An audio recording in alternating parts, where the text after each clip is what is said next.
Praise the Lord. ദൈവതിരുനാമത്തിന് മഹത്വം ഉണ്ടാകട്ടെ. ഒരുമിച്ചായിരിക്കുന്നതിൽ ഒത്തിരി സന്തോഷമുണ്ട്. കർത്താവ് എല്ലാവരെയും ധാരാളമായിട്ട് സഹായിക്കുകയും അനുഗ്രഹിക്കുകയും ചെയ്യട്ടെ. ദൈവത്തിന് വേണ്ടി പ്രയോജനപ്പെടണമെന്ന്, ഉപയോഗിക്കപ്പെടണമെന്ന് ഹൃദയത്തിൻ്റെ അകത്ത് ആഗ്രഹവും താല്പര്യവുമുള്ള ഒരുപാട് പേരുണ്ട്. പക്ഷെ പല സമയങ്ങളിലും അവർക്കതിന് കഴിയുന്നില്ല എന്നുള്ളതാണ് ദുഃഖകരമായ കാര്യം. അങ്ങനെയുള്ളവർക്ക് വേണ്ടിയുള്ളതാണ് ഈ സന്ദേശം.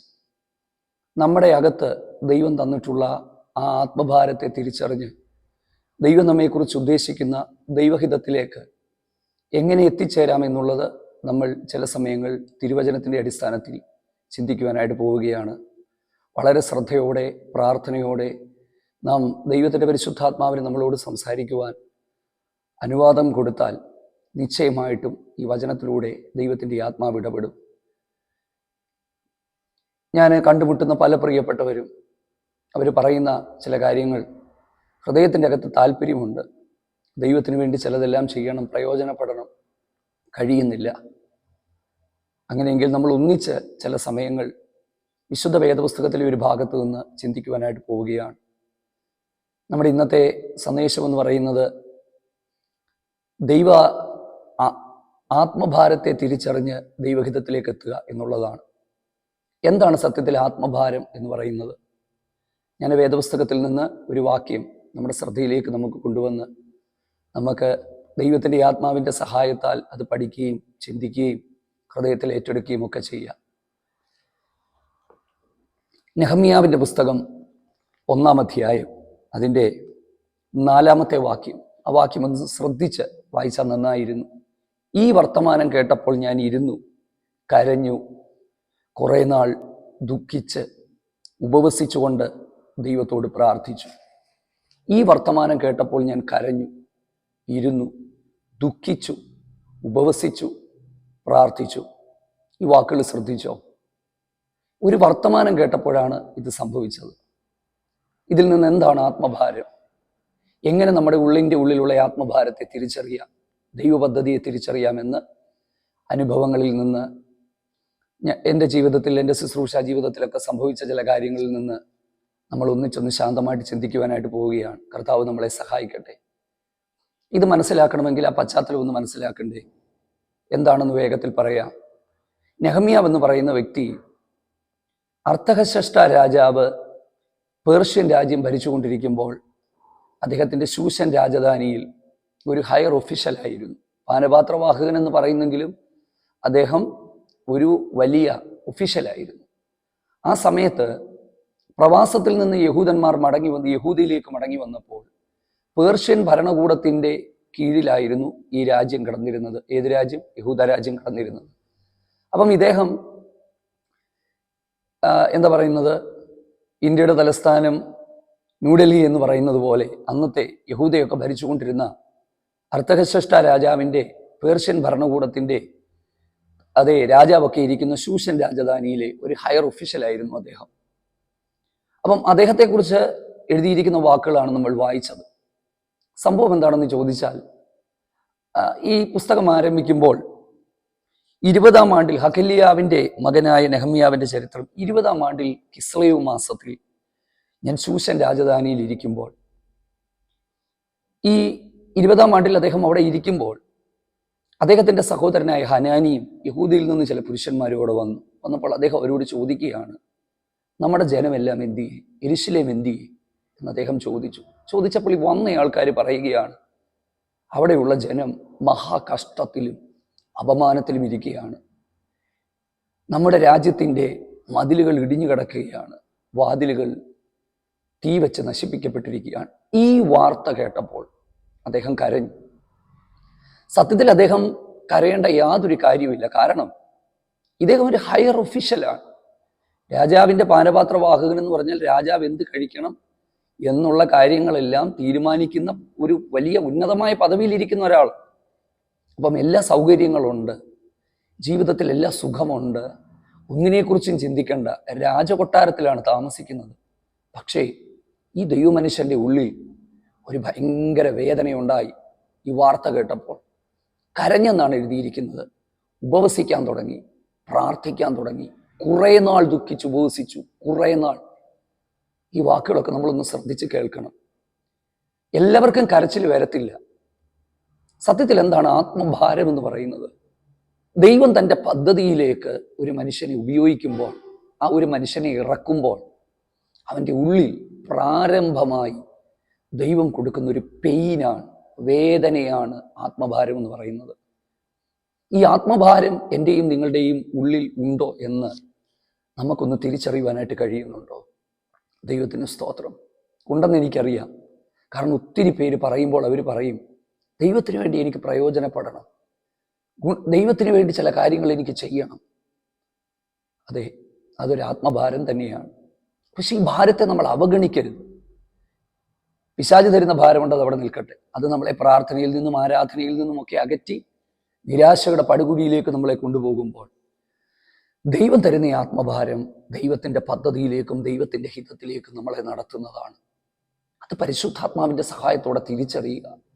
അത് തിരിച്ചറിയാൻ കണ്ണുനീരൊഴുക്കണം, ഉപവസിക്കണം, പ്രാർത്ഥിക്കണം. ദൈവത്തിൻ്റെ പദ്ധതിയെക്കുറിച്ചുള്ള വ്യക്തമായ ഒരു ചിത്രം കിട്ടുന്നത് വരെ പ്രാർത്ഥിക്കണം. ചിലർ പറഞ്ഞ് എനിക്ക് പാട്ട് പാടാൻ ഭയങ്കര ആഗ്രഹമാണ്, പ്രസംഗിക്കാൻ ഭയങ്കര ആഗ്രഹമാണ്, സുവിശേഷം പറയാൻ ഭയങ്കര ആഗ്രഹമാണ്, കർത്താവിനെ ഉയർത്താൻ ഭയങ്കര ആഗ്രഹമാണ്, ദൈവത്തിന് വേണ്ടി എന്തെങ്കിലുമൊക്കെ ചെയ്യണമെന്ന് ഭയങ്കര ആഗ്രഹമാണ്. ഈ ആഗ്രഹത്തെ തള്ളിക്കളയരുത്. ഇതാണ് ഭാരം. 2-3 അനുഭവങ്ങൾ ഞാൻ നിങ്ങളോട് പറയാം. ദൈവത്തിന് സ്തോത്രം. ചാൾസ് വിന്നി എന്ന് കേട്ടിട്ടുണ്ടായിരിക്കും. ചാൾസ് വിന്നി ശക്തമായ ഉണർവിന് വേണ്ടി ദൈവം കഴിഞ്ഞ കാലങ്ങളിൽ ഉപയോഗിച്ചൊരു ദൈവമനുഷ്യനാണ് ചാൾസ് വിന്നി. അദ്ദേഹത്തെക്കുറിച്ച് എഴുതിയിരിക്കുന്നത്, അദ്ദേഹം രക്ഷിക്കപ്പെട്ട് ഇങ്ങനെ ശുശ്രൂഷകളൊക്കെ ചെയ്തു പോകുമ്പോൾ അദ്ദേഹത്തിൻ്റെ ഉള്ളിൽ ഭയങ്കര പെയിനായിരുന്നു, വേദനയാണ്. ഒന്നാമത് അദ്ദേഹം ചിന്തിക്കുന്നത്, ഞാൻ രക്ഷിക്കപ്പെട്ടിട്ടില്ല, ഞാൻ ദൈവത്തിന് കൊള്ളാവുന്നവനല്ല, ഞാൻ പാപിയാണ്. ഇങ്ങനെ ചിന്തിച്ച് കരഞ്ഞ് കരഞ്ഞ് കരഞ്ഞ് മാസങ്ങൾ വർഷങ്ങൾ അദ്ദേഹം നടന്നെന്നാണ് ചരിത്രം പറയുന്നത്. അദ്ദേഹത്തിന് കിട്ടുന്ന സമയങ്ങളെല്ലാം അദ്ദേഹം പ്രാർത്ഥിക്കുമായിരുന്നു. മണിക്കൂറുകൾ അദ്ദേഹത്തിൻ്റെ പ്രാർത്ഥന നീളുമായിരുന്നു. കരഞ്ഞ് കരഞ്ഞ് കരഞ്ഞ് കരഞ്ഞ്, ദൈവമേ, ഞാൻ പ്രയോജനമില്ലാത്തവനാണോ, എന്നെ പ്രയോജനപ്പെടുത്തണമേ, എന്നെ ഉപയോഗിക്കണമേ എന്ന് പറഞ്ഞുകൊണ്ട് അദ്ദേഹത്തിൻ്റെ ചരിത്രം നമ്മൾ വായിച്ചാൽ കണ്ണുനീരോടെ അത് കേൾക്കത്തുള്ളൂ. അങ്ങനെ അദ്ദേഹം നശിച്ചു പോകുന്ന ആത്മാക്കളെക്കുറിച്ചുള്ള ഭാരം. ഏറ്റവും ഒടുവിൽ അദ്ദേഹം ചിന്തിച്ചത് താൻ ഒരിക്കലും രക്ഷപ്പെടത്തില്ലെന്ന്. പക്ഷെ ഒരിക്കൽ അദ്ദേഹം ഒരു സ്ഥലത്തൂടെ യാത്ര ചെയ്തു പോകുമ്പോൾ പെട്ടെന്ന് മരങ്ങളൊക്കെ ഉള്ള ഒരു സ്ഥലത്തേക്ക് പോകാൻ അദ്ദേഹത്തിന് തോന്നി. അവിടെ ഇരുന്ന് ഒരുപാട് സമയങ്ങൾ കരഞ്ഞു എന്നാണ് പറയുന്നത്. കരഞ്ഞുകൊണ്ടിരുന്നപ്പോൾ ഒരാത്മശക്തി അദ്ദേഹത്തിൽ വന്നു. പിന്നീട് അദ്ദേഹം പോയ സ്ഥലങ്ങളിലെല്ലാം അദ്ദേഹം പ്രസംഗിക്കുമ്പോൾ പാപബോധത്തോടെ ജനങ്ങൾ കരയുമായിരുന്നു.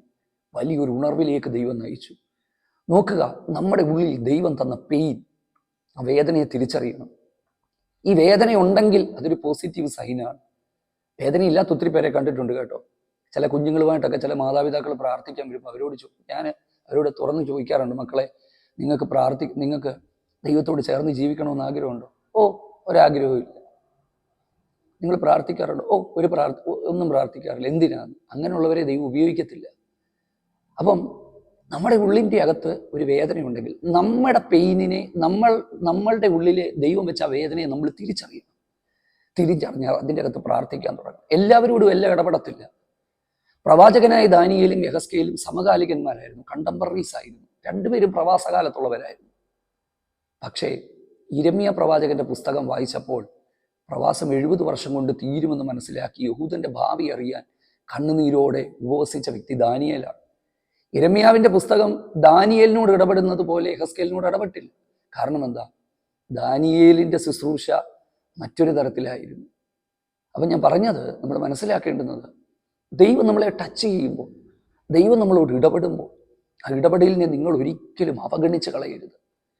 നമ്മളെക്കുറിച്ചുള്ള മിനിസ്ട്രി, നമ്മളെക്കുറിച്ചുള്ള ദൈവത്തിൻ്റെ പദ്ധതി, നമ്മളെക്കുറിച്ചുള്ള ദൈവത്തിൻ്റെ ഹിതം തിരിച്ചറിയുക, ഉപവസിക്കുക, പ്രാർത്ഥിക്കുക, കണ്ണുനീരൊഴുക്കുക. ദൈവത്തിന് സ്തോത്രം. എന്നിട്ട് നെഹമ്യാവ് ചെയ്തത് എന്താണെന്നറിയാം? 5 മുതലുള്ള വാക്യങ്ങൾ താഴോട്ട് വായിക്കുമ്പോൾ എനിക്കൊന്നൊരു 7-8 വാക്യങ്ങൾ മുഴുവനും അദ്ദേഹത്തിൻ്റെ പ്രാർത്ഥന, ആ പ്രാർത്ഥന ശ്രദ്ധിച്ച് വായിക്കണം. അവിടെ ഒന്ന് എഴുതിയിരിക്കുന്നത്, 6-ാമത്തെ വാക്യം, നിന്റെ ദാസന്മാരായ ഇസ്രായേൽ മക്കൾക്ക് വേണ്ടി നിന്റെ മുമ്പാകെ രാവും പകലും അതേ നിന്റെ മുമ്പാകെ പ്രാർത്ഥിക്കുന്ന അതേ അടിയന്റെ പ്രാർത്ഥന. രാവും പകലും അദ്ദേഹം പ്രാർത്ഥിച്ചു. 2 മിനിറ്റോ 5 മിനിറ്റോ ചടങ്ങ് തീർക്കാനോ പേരിനുള്ള പ്രാർത്ഥനയൊന്നും അല്ലായിരുന്നേ. രാവും പകലും പ്രാർത്ഥിച്ചു. തൻ്റെ ജനത്തിൻ്റെ പാപം ഏറ്റുപറഞ്ഞു, ഉപവസിക്കാൻ തുടങ്ങി. ഇതാണ് ശരിക്കും ഫാസ്റ്റിംഗ്. എന്തിനാ ഈ ഫാസ്റ്റിംഗ് എടുക്കുന്നത്? നമ്മെക്കുറിച്ചുള്ള ദൈവഹിതം തിരിച്ചറിയാനാണ്. എൻ്റെ ജീവിതാനുഭവത്തിൽ നിന്ന് ഞാനൊരു കാര്യം പറയാം. കർത്താവിൻ്റെ വേലയ്ക്ക് വിളിയുണ്ടായിരുന്നെന്ന് തിരിച്ചറിഞ്ഞ് ഒരു നല്ല ബൈബിൾ കോളേജിൽ പോയി സുവിശേഷ വേലയ്ക്ക് വേണ്ടിയൊക്കെ ഇറങ്ങി 2013 ജൂൺ മാസത്തിൽ ഭയങ്കരമായ നിരാശയിലേക്ക് ഞാൻ പോയി. ഞാൻ ഇപ്പം ഈ ഇരിക്കുന്ന ഇടത്ത് എൻ്റെ ചർച്ചിൽ ഇരുന്നുകൊണ്ടാണ് ഇത് പ്രസംഗിക്കുന്നത്. ഞാൻ ഈ ശുശ്രൂഷിക്കുന്ന ഈ ചർച്ചിൽ വെച്ച് നടന്ന കാര്യമാണ്. 15 വർഷത്തിലധികമായിട്ട് ഞാനിവിടെ പാസ്റ്ററാണ് എൻ്റെ സ്വന്തം നാട്ടിൽ. അന്ന് എൻ്റെ ഭാവിയെക്കുറിച്ചുള്ള ആകുലത എന്നെ വേട്ടയാടി. ഒരു നല്ല വീടില്ല, കുടുംബജീവിതമില്ല, വീട്ടിൽ മുമ്പോട്ട് എന്ത് ചെയ്യണമെന്ന് അറിയത്തില്ല. ഒത്തിരി പ്രശ്നങ്ങൾ, ഒത്തിരി ബുദ്ധിമുട്ട്. പഴയ വീടാണ്. വിവാഹം കഴിച്ചുകൊണ്ട് ഒരു പെൺകുട്ടിയെ കൊണ്ടുവരാൻ പറ്റിയ സാഹചര്യം വീട്ടിലില്ല. നന്നായിട്ട് പഠിക്കുന്ന ഒരാളായിരുന്നു ഞാൻ. പക്ഷെ ആ പഠനത്തിൻ്റെ ഇടയ്ക്ക് ഞാൻ ഈ അനുഭവം പറയുന്നത് ചിലരോടെങ്കിലും കർത്താവ് ഇതിലൂടെ ഇടപെടുവാനിടയായിത്തീരും. എനിക്ക് എന്ത് ചെയ്യണമെന്നറിയത്തില്ല. വീടിൻ്റെ കാര്യങ്ങൾ, വീട്ടിലെ കാര്യങ്ങളെല്ലാം കിടക്കുമ്പോൾ ഭയങ്കര നിരാശയിലേക്ക് ഞാൻ പോയി. ഒരു മനുഷ്യനോട് സംസാരിക്കാതെ പക്ഷെ പ്രാർത്ഥിക്കാൻ തുടങ്ങി. ഞാൻ ഈ ഇരിക്കുന്ന ഈ ചർച്ചിൽ ഞാൻ രാത്രി 8 മണി 9 മണിയാകുമ്പോൾ ഒരു തലയിണയും ബെഡ്ഷീറ്റുമായിട്ടൊക്കെ വന്ന് ഇവിടെ കിടന്ന് മണിക്കൂറുകൾ പ്രാർത്ഥിച്ച് കരഞ്ഞ് ദൈവത്തോട് ചില സമയങ്ങളൊക്കെ ചെയ്യാൻ പാടില്ല, പക്ഷേ ചില സമയങ്ങളൊക്കെ ദൈവത്തോട് എന്താ പറയുന്നത്, ദൈവത്തെ കുറ്റപ്പെടുത്തി സത്യത്തിൽ തെറ്റാ, എന്തിനാപ്പ എന്നെ വിളിച്ചതെന്ന് ചോദിച്ച് കരഞ്ഞ് ഉറങ്ങി. അർത്ഥമില്ലാത്ത ജീവിതം എന്നൊക്കെ നമ്മൾ പറയത്തില്ലേ. കാരണം ഒരു ഫാമിലി ഇല്ല, കുടുംബമില്ല, ജീവിതമില്ല, നല്ല വീടില്ല, പൈസ ഇല്ല. പക്ഷെ ദൈവം വിളിച്ചതാണെന്നൊരറിവുണ്ട്. ഇങ്ങനെ കിടന്ന് 3 മാസങ്ങൾ ഇങ്ങനെ പോയി. നവംബർ മാസത്തിലാണെന്ന് എനിക്ക് തോന്നുന്നു ഒരു രാത്രി വളരെ വ്യക്തമായി തീക്കകത്ത് എഴുതിയതുപോലെ ദൈവം എന്നെ ദർശനത്തിൽ കാണിച്ചു. ഞാൻ നിന്നെ ഒരു നാളും കൈവിടുകയില്ല, ഉപേക്ഷിക്കുകയില്ല. ദൈവാത്മാവ് ശക്തമായിട്ട് എന്നോട് സംസാരിക്കാൻ തുടങ്ങി. എൻ്റെ ശുശ്രൂഷ എന്താണെന്ന് ദൈവം എനിക്ക് വെളിപ്പെടുത്തി തന്നു. ആത്മാക്കളെ നേടുക, വചനം പ്രസംഗിക്കുക, തലമുറകളുടെ വിടുതലിന് വേണ്ടി പ്രാർത്ഥിക്കുക. അങ്ങനെ ഒരു പ്രത്യേക ശുശ്രൂഷ ദൈവം എന്നെ ഭരമേൽപ്പിച്ച് ദൈവത്തിൻ്റെ ആത്മാവിനോട് പറഞ്ഞു, നിനക്ക് ആവശ്യമുള്ളതെല്ലാം ഞാൻ തരും. 2015 എൻ്റെ വിവാഹം നടന്നു, കുഞ്ഞുങ്ങളെ തന്നു. ഇടയ്ക്ക് നിങ്ങൾ കാണുന്ന മെസ്സേജ് ഇടുന്ന ആ ബാക്ക് സൈഡ് ബ്ലൈൻഡ് ഒക്കെ ഇട്ട സ്ഥലമില്ലേ, ഞങ്ങളുടെ വീടാണ്. ആവശ്യമായിട്ടുള്ളത്, ന്യായമായിട്ടുള്ളതെല്ലാം ദൈവം തന്നു. ശക്തമായിട്ട് കർത്താവിന് വേണ്ടി കഴിയുന്നത് പോലെ പ്രയോജനപ്പെടാൻ ദൈവം സഹായിച്ചു. കണ്ടോ, ആത്മഭാരവും ഉപവാസവും പ്രാർത്ഥനയും നിങ്ങളെ ദൈവ പദ്ധതിയിലേക്ക് നയിക്കും. അതുകൊണ്ട് പ്രയാസപ്പെട്ടും വേദനപ്പെട്ടും ഇരിക്കുന്നെങ്കിൽ ആ വേദനകളെ കുഴിച്ചു മൂടാതെ ഉപവസിക്കാൻ തയ്യാറാകുക, പ്രാർത്ഥിക്കാൻ തയ്യാറാകുക. ഇദ്ദേഹം എത്ര മാസം പ്രാർത്ഥിച്ചു എന്നറിയേണ്ടേ? കിസ്ലേവ് മാസത്തിലാണ് ഇദ്ദേഹം കരയാൻ തുടങ്ങിയത്. നിസാൻ മാസമാണ്, തേവറ്റ്, ആധാർ തുടങ്ങിയ യഹൂദ മാസങ്ങൾ, ഏകദേശം 4-5 മാസങ്ങൾ. എനിക്കൊന്നൊരു 120-150 ദിവസം ഈ മനുഷ്യൻ പ്രാർത്ഥിച്ചു കാണും. ഞാൻ വാക്കുകളെ നിർത്തുകയാണ് കേട്ടോ. അടുത്ത അധ്യായങ്ങൾ വരുമ്പോൾ അർത്ഥകശഷ്ട രാജാവ് അദ്ദേഹത്തോട് ചോദിച്ചു, നിനക്ക് എന്താണ് ആവശ്യം? അദ്ദേഹം പ്രാർത്ഥിച്ചിട്ട് പറയുമ്പോൾ അദ്ദേഹം പോയി യെരുശലേമിൻ്റെ മതിലുകൾ പണിയുന്നു എന്ന് പറയുന്ന വലിയൊരു ദൗത്യം അദ്ദേഹം ചെയ്തു. ഈ മതിൽ പണിയുക എന്ന് പറഞ്ഞാൽ എളുപ്പമുള്ള ഒരു കാര്യമല്ല. കാരണം അന്നത്തെ കാലത്ത് ഒരു ഭരണകൂടത്തിൻ്റെ അടിയിലുള്ള ഒരു സ്ഥലത്ത് മതിൽ പണിഞ്ഞാൽ ഭരിക്കുന്ന രാജാവിനെ ചോദ്യം ചെയ്യുന്നതിന് തുല്യമാണ്. അതെല്ലാവർക്കും ചെയ്യാൻ പറ്റത്തില്ല. പക്ഷെ ദൈവം ആ ഭാരം കൊടുത്ത് ആർക്കാണെന്നറിയാമോ?